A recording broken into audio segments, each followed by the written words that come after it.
Before we get into the video, do not forget to like, comment and subscribe.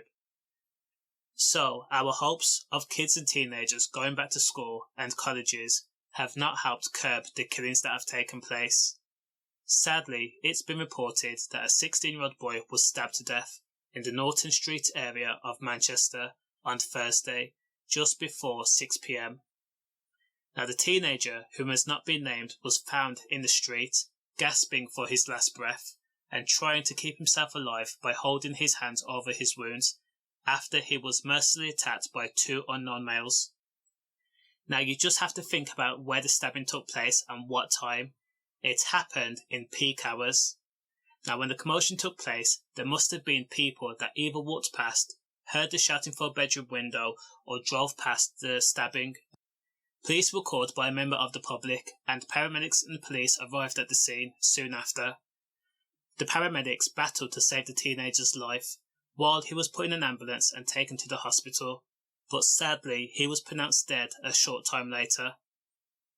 As we know, no arrests have been made. We also do not know the motive behind the stabbing, but I'm sure social media will root out the real cause, because if there's one thing I know, stupid people whom commit murder tend to brag about their misguided accomplishments online, especially if they are impressionable fools whom are looking for gratitude and bravado from their counterparts.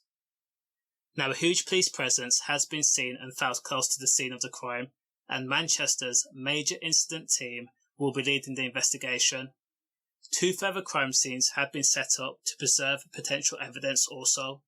One in Upper Chorlton Road, where a vehicle has been recovered after being involved in a collision, and another crime scene is on Cross Street, where another collision between a car and a pedestrian occurred a short time after the stabbing.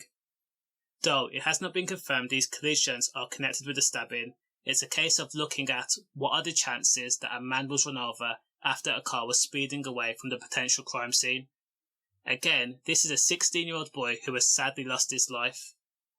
By police reporting that he was attacked by 2 unknown people, it means that we can say for sure the teenage victim was outnumbered. Therefore, he was immediately on the losing end of the battle.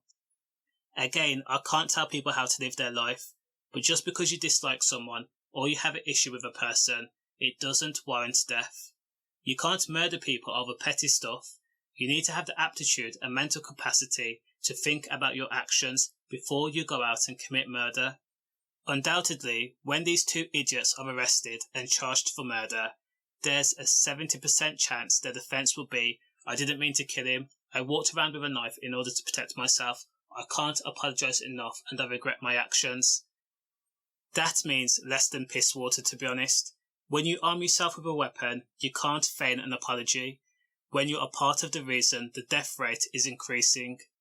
All I can say is condolences to the 16-year-old boy's family. Stay safe, and stop killing each other.